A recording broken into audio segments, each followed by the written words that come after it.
Hello there and welcome to the No Script Show.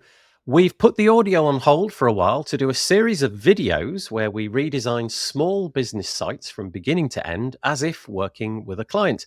And we're going to do those redesigns in three distinct parts. The first part, which you're watching today, is all about UX design preparation.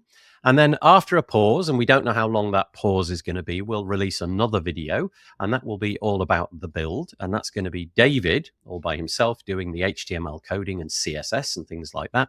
And then another pause, and then we'll release a final video, the third one, which will be revising, tweaking, and testing. And that'll be David and I back together. And also, we're going to release the finished version of everything that we create to GitHub, in case anybody wants to use it for their projects. As I said, there aren't really any dates when the videos will come out. We'll just do them as it fits around our schedule. Okay, so for our first redesign, we have randomly picked a website. It's called swansdale.co.uk, and it was the first website which came up when we Googled the following term, vets in Scarborough. And the reason that we did that is because that's where I live. Perhaps typical of the work a local freelancer might get and could manage without a third-party platform.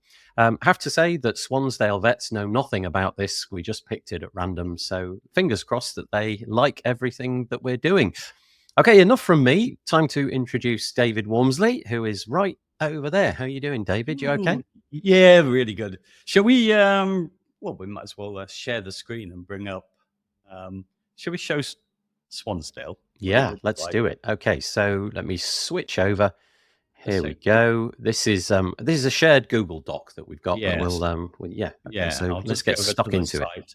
I'll just refresh so you can see what you get in the first place. So you just get a view of this. It's a really basic site. And actually, one thing probably worth doing while I'm here is to just go and put the responsive so we can just see.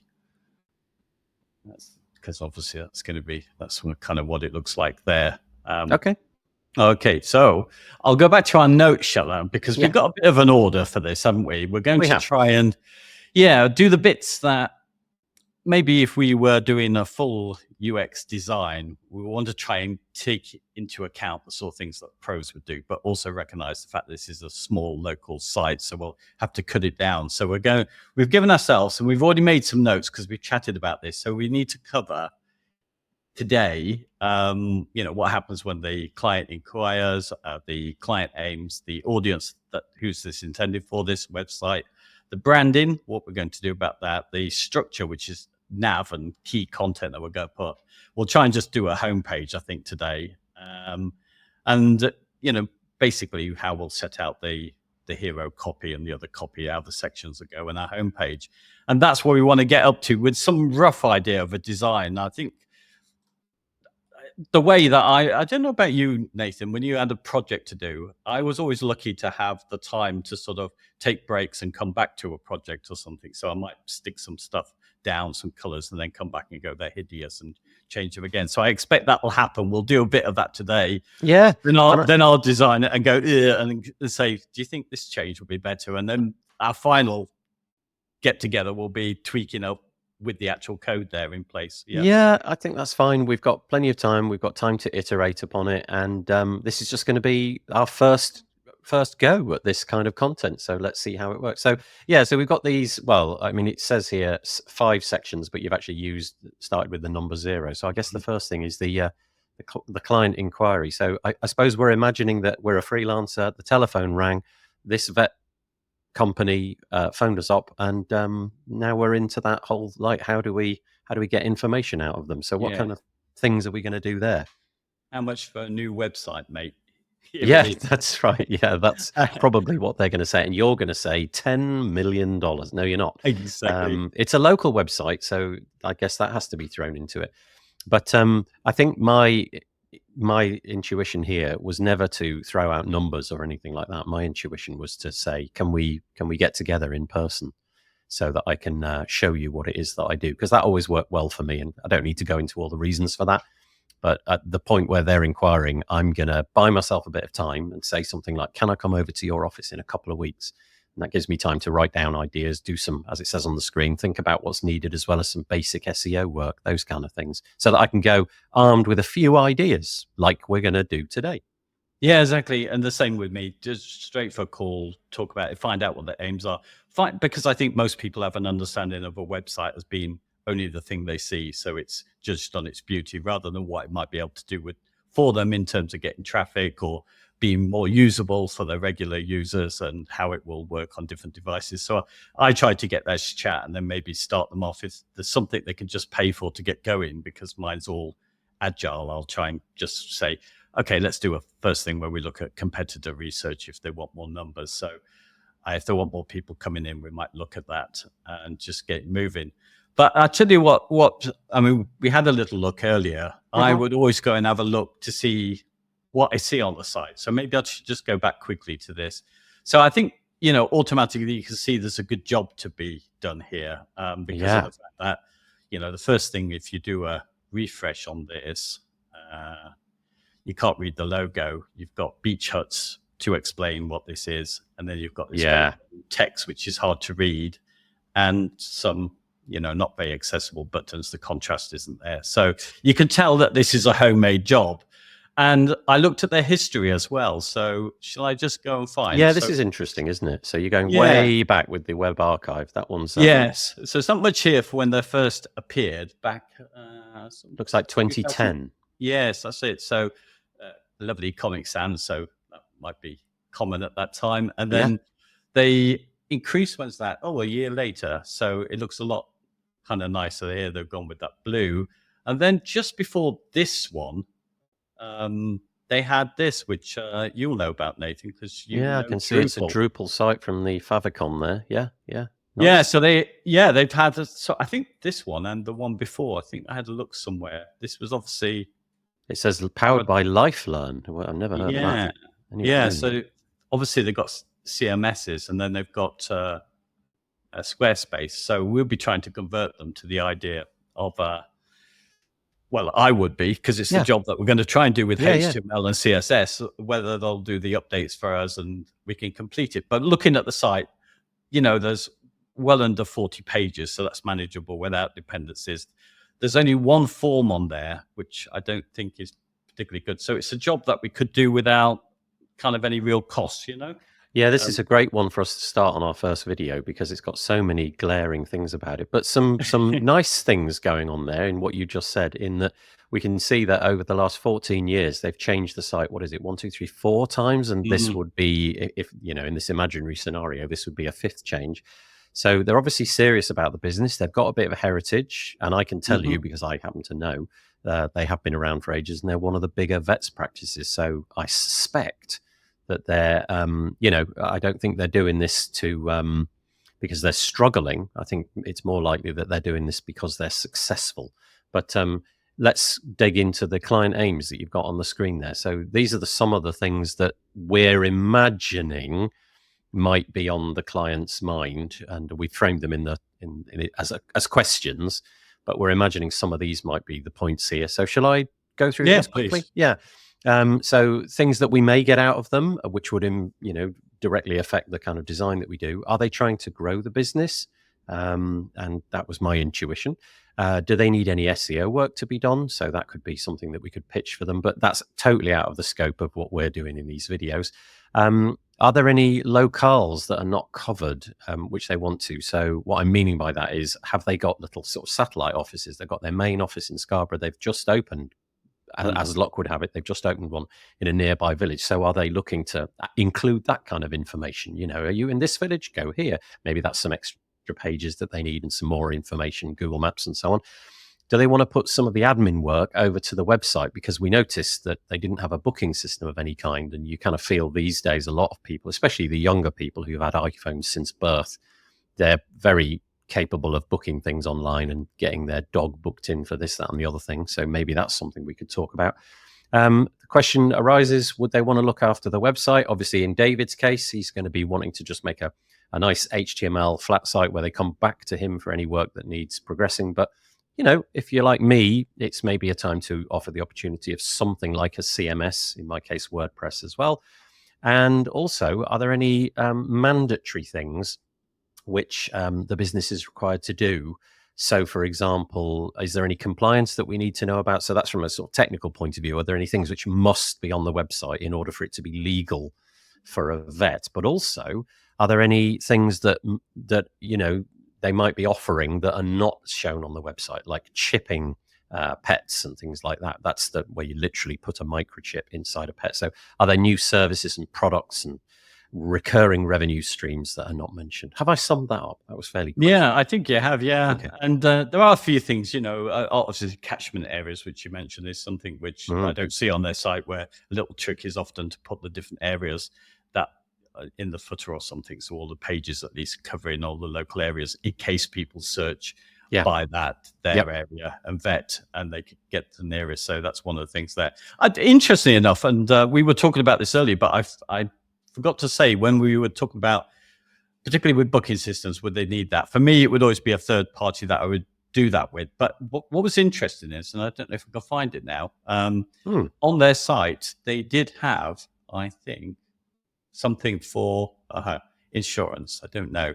They have a whole sort of a whole external system, which I've completely lost now. But they do. There's some link that takes them for if you want their pet care. Sorry, it's pet care. Ah, yeah. Is it like a third-party service that you can book a retainer for if you want, like pet insurance kind of thing? Yeah, exactly. Okay. And it's interesting because I had a vet client, and so I know a few things about what changes on their websites for doing their updates. But I also know that they're I think this is the same with all businesses now. There are services for vets which they try and sell, and this is clearly somebody who powers this, who is targeting vets only. So they've got the form like that. So it's interesting because the only form they've got here, when it comes to contact, no form. Yeah, it's interesting, but there's no. You just have to. And one pin in the map. Interestingly, though, I wonder if that's by design. I wonder if they're trying to drive all the traffic to their telephone number. I think that's it, because they've got 6 receptionists, we discovered. But anyway, yes, yeah. Okay, yeah. Anyway, there we go. To keep it short, we're saying that therefore is the stuff that we need to know concerning client aims. So, should we move on to the audience then? Yeah. Okay. Shall we assume that their aim for this one is just that they don't want to be doing the Squarespace any longer? They just want to tidy it up a little bit and have somebody take care of it. Let's go. I think that's probably the easiest thing, because they do well. Yep.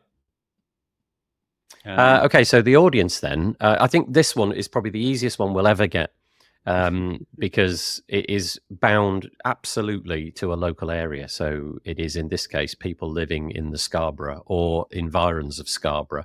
At the moment, I don't see them having a global reach or spreading out throughout the UK. It's it's pretty straightforward. They want to rank, as they do, it would seem, for vets in Scarborough.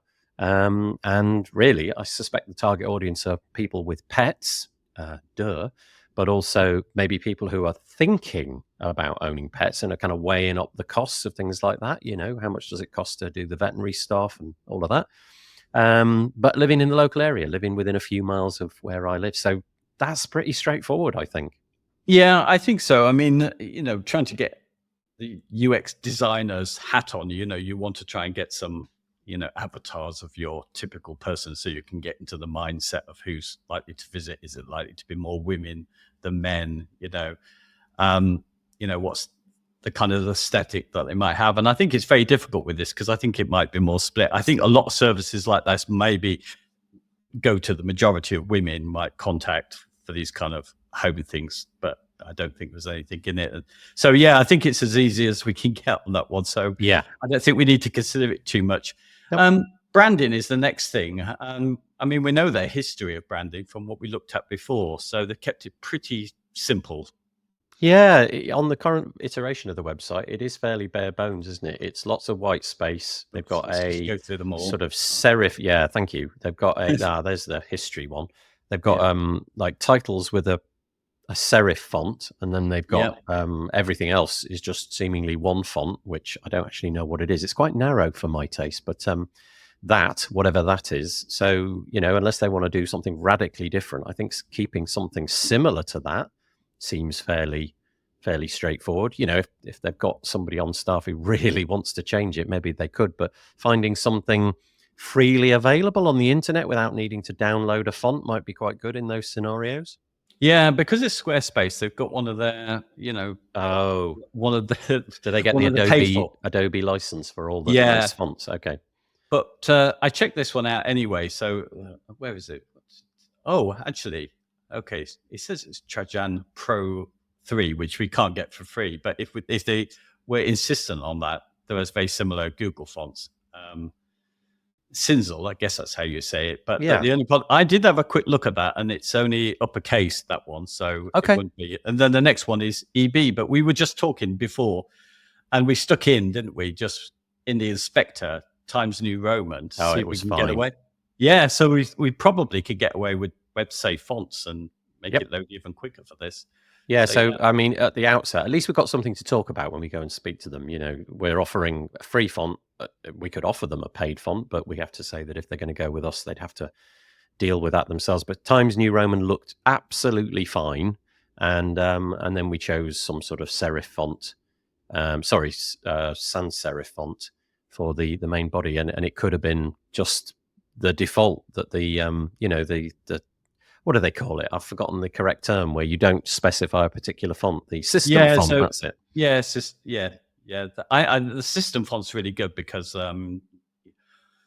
people are so used to them. Yeah, and they see them every day, and it's not jarring at all, is it? Yeah, exactly. If you want to have the best accessibility, then use a system font, because it's probably familiarity is what makes it easier for people with dyslexia and stuff like that. So and in the scenario that we're looking at, obviously that's not the redesign we're going to do. It is just text inside its own container with it's not overlapping anything or constrained by anything. So any font will fit in nicely into that, won't it? So that should work. Yeah. Okay. Yeah. Great. Okay, so there's our thoughts on fonts, or styling, I should say. I think I think branding. I think it's got to keep fairly plain. I mean, the thing is with them, should I just have a look at some of the pages? Because we're not really showing people what's here. So the navigation is pretty confusing. So let's just have a look. Let's go for nurse. One of these will have photos. There we are. So basically, they've got some of their own photos like this in various different places. It depends where you go. There's a bit of a mismatch of stuff. Yeah, that's kind of jarring, isn't it? That one. Some things don't have anything. Let's have a look. Oh, okay. I'm sure there's more pictures around on this somewhere. There is actually. Yeah, we did see some pictures, but finding the page as we're doing it. There you go. Yes, so that's typically how they've gone about things. And I think, to a large extent, that's probably all you want. Most people just want the information. My feeling with this straight away was the information isn't lined up too well. It's not easy to find. Which really takes us to the next thing, which is how that's what we'll try and do today, isn't it? Try and work out some sort of structure, fix up the nav, which is a bit confusing, and work out what key content we're going to do. So at this point, we're kind of working on the basis that maybe we've had the chat with the client, or at least we're going to go into the client meeting with some ideas about the structure, nav, and key content. And your main point there is that the navigation is confusing. What did you mean by that? Did you mean that the topics that they suggested were confusing, or the way it looks is confusing? Yeah, I think, I would just say from usability, if you can avoid drop downs, it's better. So in this example, because people get confused, so it appears like you can click on the top section, but it isn't clickable. So if we go to insurance here, that one is, but you're right. If you go to some of the other ones, I can't think which ones, but some of the other top level items are not links. Yeah, you're quite right. So that is a bit confusing. Yep. Yeah, and then there's this whole thing, which looking on the previous setup, they've gone. But so what we offer to me is the same as services. Yeah. Yep. So I wouldn't know which one to go here, or I might understand this.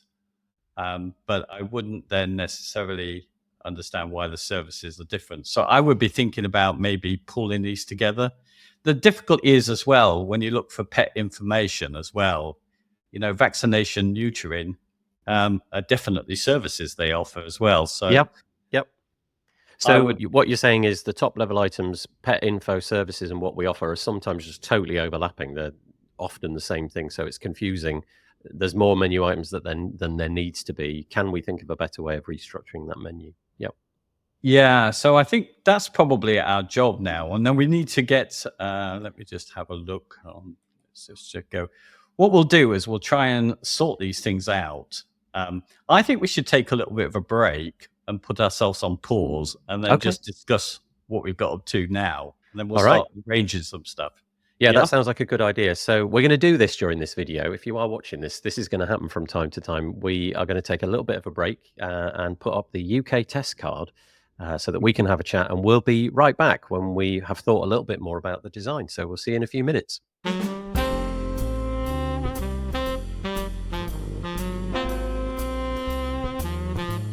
Okay, so we went away, got a biscuit, had cups of coffee and things like that. And David has been very busy.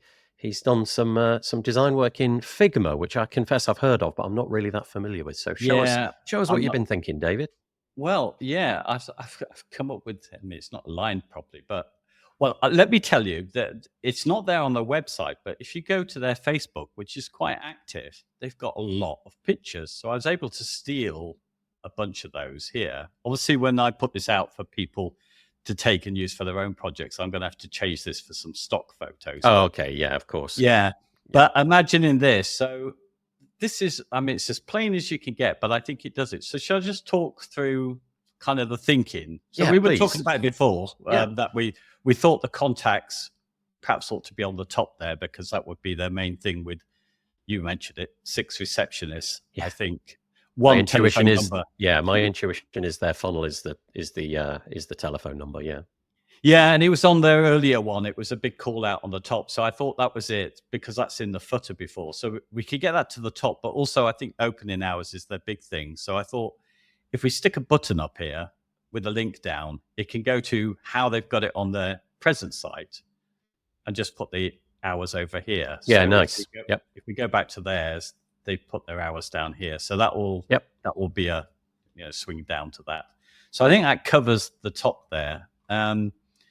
Then, I would get rid of all the drop downs altogether because I think, if we're doing this site, it will load very quickly to go into a page which has their services listed. And the same if we put pet info. So I would be sectioning them into just this stuff that's info. So we'd probably need to talk to the client about what's info, what's a service, because it's a bit mixed up in what they've got. And I would keep their about as a separate thing because it's expected and their contact they've already got. Okay, so you haven't mocked up those pages, but you're anticipating that you click on that and you go to another different URL. Yes. Page. Okay, great. That might need to be one for team. I don't know. That might need to look different because it's going to be, you feel it's like a grid or something like that, yeah? Yeah, well, actually, let me just, before we go further onto this, because this is one of the big things. Their call out is meet the team, which is interesting. Yeah, that's a big major part, isn't it? There they are. Yeah, and so it's a shame they're not showing on the front, which is what I've tried to do, is to get them there. And of course, this is quite tricky, this. I mean, I think I'll recreate this page as a sort of grid, but with the hierarchy, because as they pointed out, they've got 6 vets. They've got, do they say they've got? These tellers over here. They've got 6. 14, 14 nurses. Wow. Yeah, and the 6 receptionists. So I think some hierarchy. So I was thinking, ooh, dangerous. Well, I know the situation with this, with having a vet client before, it's quite difficult. So if you see some really well-built sites, maybe the designers come along and said, get a photographer in and get really good pictures with everybody. But then as people keep turning over, and I know that's the case with vets where they come and go quite quickly, there's always a change, once or twice a year. And then it's hard to get the pictures. Now, they've been around for, 24 years. So you can see they've just gone with whatever picture their person will put up. I think I would probably suggest that they did something where you could isolate their heads. So there was a set method. And if they could add an animal in, brilliant.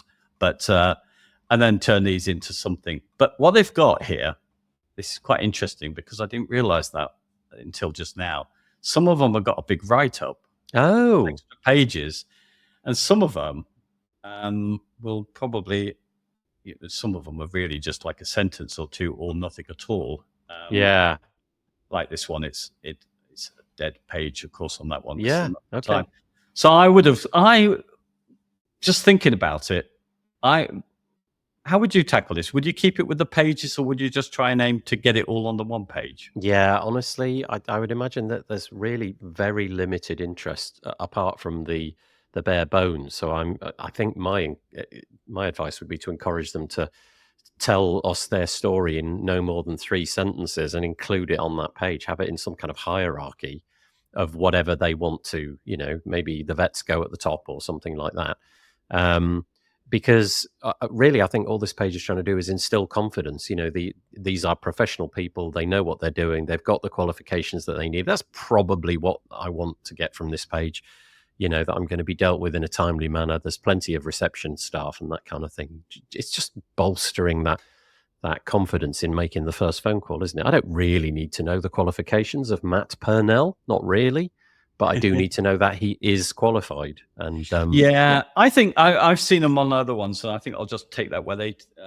So this will need to be in the grid, so you know that the vets are on top and the distinguished. And right. This was a bit of thinking, so this is why just going back to this is that I thought, well, let's introduce. I don't know if this is right. You might know better than me, but they seem to have. I don't know if I can show you this very well. If we look at their staff photo here, we seem to have some in green, some in the maroon, and some in blue. Yes. Oh, no, I don't know. But I'm imagining that is some kind of uniform, who you are, kind of employee level. I don't know.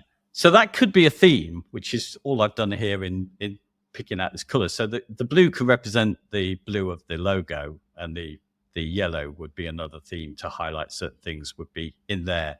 If we add the green and the maroon in, then what you could do on the team pages is that you could put the vets in whatever the color is that their uniform is, if it's the green, and then you could put the others in those colors. So there's an easy way of identifying. Okay, nice. Yeah. So everybody of a veterinary, a veterinary surgeon nature gets, I don't know, green, for example, and everybody who's a receptionist gets their color. So you're building up some sort of branding. Palette. Yeah, and there it is. I see you've used it lower down. Okay. Yeah. So I was just thinking, well, let me go back. So just taking what they've got. So it wasn't that difficult to think of how the structure might go. So they've done an about, and it's all this very long text here. But actually, when we look at it, the about is this kind of stuff about their history and the stuff that they can go into it a little bit more. And they obviously do a lot on Facebook, so they can expand this out onto an about page. Then they've got a bit about their equipment, which is important, and their staff. And again, their staff again, and again, their equipment and consultation rooms. Right. Now, what is really unclear about anything when you look at this site is that the fact that they've got this new location that they've opened, which, we can see on the top there. So it is. I drive past it fairly frequently. There it is. Yeah. There's their main place. That's right, isn't it? That's the right way around. Yeah. Yeah. And this is their new center that they've opened. So it's not clear. So I would imagine they would need to make that clear. So team seems to be important. So people with animals would be there. Then it would be something about the team using their own text. I just nicked this from their Facebook page. So that would probably be done like this with a selection. Click through to their team page. And then something about their 2 locations, our care centers now would be key, and something about their equipment. So it would need a photo. I had to just chuck in a stock one showing that there's equipment going on with that. So we'd have like a separate page for each of the locations with like a Google map and a location, something like that, explaining. Okay, great, got it. I think so. Well, they cover it in the footer anyway, but there's no as you're skimming down, no realization that you've got 2 centers. So I think wherever their text would go, I think it would probably need to highlight with a subheading or something under here that said the main center and the other center. So when you're skimming, you can see, 2 centers, and that's what the 2 pictures represent. Yeah.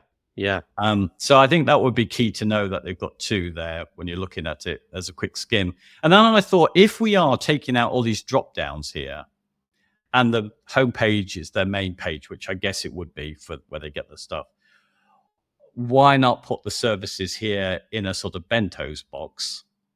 Okay. And you mentioned this to me before, that this wasn't on air, but we were talking before. You said you don't really get vets these days. They always sort of come with some sort of plan or something, Yeah. So there is the vet, but you often do like we do in website building, where you've got care plans and things like that. You're often encouraged to buy medical insurance essentially for your pet. So you pay a monthly fee. I think it's typically like £20-30, something like that, and it offsets the just like your healthcare insurance, it offsets the cost of future treatment. So that's I think a big revenue generator for these surgeries now, so that you have that peace of mind that you won't get the sudden giant bill. You might have a monthly bill, but that's a big thing. So yeah, pet insurance, pet plan, I think maybe those are the same thing. Well, no, actually, this is No. the thing. This is where I found this link, and now I've lost it again on their website to just show that it's difficult to find this stuff. So they have a pet insurance, which obviously is important to them. So I think it needs a call out over there. And they do have a pet plan, which gives you a constant discount on the things that you need from them. And they make it very clear if I can find it again, wherever. Yeah, no, it's actually, if you go into services, it's the pet plan, pet health plan. Oh, there it is. Yeah, and you can see that you get things like you get a full 12-month supply of worming treatment. Always good to know. So it's good to know. Oh, there we are. Now you've helped me find what I was looking for. There we go. There's their own setup to sign up for this. And if you can see somewhere in there, I think it says, sure, I read it somewhere that it's, part of Premier Veterinary Group. PLC. Okay, so they're part of this part at least anyway. Yeah, this part goes on to a whole... They farmed out this bit of their service to another third party. Okay. Yeah. So that's going to be a big thing. But also, in my head, when you said that, having looked at this website many, many times, I didn't realize there was a difference between those two things, between the pet plan and whatever the other one was. You had those two boxes next to each other in your design. Yeah, there you go. Pet insurance and pet plan. I didn't realize those were two different things. So that would be good to tease out what the difference is there. Yeah, in fact, maybe more so, considering that's going to generate them revenue, that might want to occupy more space than the holiday section, if you know what I mean. Because actually, good point. I think they need rearranging. I just stuck them in as what do you do like now when you placeholder? Yeah. So yes, things will probably change. But I thought, well, yeah, they need to call out these two things, which they obviously, the insurance is important for them to sell, and I would imagine both are, and they're separate, so they need to be side by side to explain how they're different. And I imagine also in this day and age, not only is it good for them to sell it, the cost of veterinary medicine, if you don't have insurances, can be just eye-watering. And so from the point of view of the end user, them trying to sell those pet plans, that'll probably need quite a bit of explaining. And it was very wordy, what we just looked at, wasn't it? There might be some thought about how to explain the benefits of those in a much more clear way. Yeah. And I think the conversation, we would actually end up talking about pet insurance and pet plans quite a lot with them, because that would need explaining, and anyway, there we go. So that looks lovely, frankly. Well, it's just very basic, but it's there. It looks. I mean, it's got some sort of. I mean, obviously alignment needs, but I thought that was the thing. It probably needs to cover what's in it, and then probably needs a button that goes through to those pages that explain more of those pages. I've put this holiday stuff in here only based on my experience with looking after a vet site. Is that there was just two things that they came for each year, all the time, to change, and that was staff members and their profiles, and it was their holiday season office hours. They wanted a call out on that. Okay. And I thought as well, this could just be a space, which you're right, might need to be a smaller space, because there seemed to be another call out, which we found earlier. Let's have a look, which was the... what is it? Tell me what you're looking for. I might be able to find I'm looking for, I think, travel abroad. And they've also got... there you go. Yep. And also they've got... if we go through enough of these, which we didn't quite get the point of, but I think I've understood it now. Staycation campaign. So, what's this? Well, I think it's of its time. It's that time when people were staying at home. Oh, this page looks very 2021, doesn't it? Yeah. Yeah, so they're saying, well, if you're taking your dogs to new areas in the same country, then they can get infected. So they're trying to do a campaign. But I just thought, well, maybe when they're not doing holiday, sort of, kind of Christmas time will probably be the thing that they want to cover. But there might be in the summer months, you might want a spot where they pull out and say about, going on holiday, what that might mean for your pets or something like that. Okay. You're not giving them a blog, are you, David? That sounds dangerously like a blog. No, I'm guessing you're not. This is static. This is... Well, you know what? I sort of, you can get... I think my feeling is now, because I always thought, well, I need a third party to come in when it comes to getting blogs. But knowing the fact that Google now run good quality content rather than small blogs all the time, you can kind of get penalized for having too many short posts, can't you? They don't want to crawl these things. And given my experience with clients so far, I think I would still suggest, even when it's static, that they have a blog, because they'll probably only ever get up to at maximum 10 quality pages. No? Okay. Yeah. I mean, so, I don't suppose for a minute they're going to have, deploy people to be blogging every week. It might just be things like the, upcoming office hours or whatever. But then you'd want that on the homepage anyway. So, yeah. But do you think, the pet info, if we kept that separate to the services, that could be effectively lined up as if it is a blog? Yeah. Having different posts that cover the main topic, Food for thought. Yeah. One thing we haven't mentioned is the social proof that you've got, not only at the top but at the bottom as well. You've got the little testimonials going on. Yeah. Well, let's just go to their page again, because they've used something similar, haven't they? Where was it? Oh no. Sorry, I need to go to. I do what I need to do. I'll just go and put this in Google, and then hopefully they should come up so we can see straight away. Yes, there we are. See, they are on 4.8 with 370 Google reviews. Now, I think that's good. There's some really positive things I said about them, and it's tough to get anything above that. So with all those reviews, I thought that was a big social proof for them. And that's definitely worth mentioning, isn't it? And the great thing about these things is, which I didn't know until kind of recently, if you kind of pick one of them out, you can just link to it, basically the actual review itself. So it's real. Yeah. And then put a link in to go to those reviews so you can see them all. There's a special URL, I think, if you just click on the reviews. So you can grab that URL and people could scroll down there. So I would link, I think, something here so you see the rest about reviews. Yeah, and it was mainly positive from what I saw from the little scroll there. So that's kind of nice to see. Yeah, well, 4.8, that's a tricky one to get, and get that number of people who are prepared to go. And there's lots of wonderful stories in there, about them saving their dog, and, so that's it. Yeah, I think that's it. And then in terms of copy, I think we'll just have to come back to that on our revisions. But I think it'll only need to say something along the lines of, serving the community since whenever it is to. Oh, yeah. 2010 was the first website, but they'll obviously know more about that. Shall I take your screen share away and we'll just round this episode off? Yeah, sure. Yeah. Okay. So that was, as I said, this whole enterprise, this redesigning a website initiative that we're doing is going to be done in 3 parts. And you just watched the first one, which was the sort of preparation, the UX and design. So we'll stop this video very soon in the knowledge that at some point, David is going to release a video where he's showing how he's going to throw together that design with HTML and CSS. So that'll be another separate video, which no doubt we'll link to somehow. And then after he's done that, David and I will come back together and make a third separate video where we just look at it and have a little bit of a test and have a bit of a rewrite and share our ideas and what have you. So for now, that's it, I guess, for this first one. It is? Yeah. Perfect. Well, okay. Good luck with your HTML and CSS coding whenever that video drops. Good luck with that. Thank you. All right. I'll see you soon. Anyway, nice chatting. Cheers. Bye.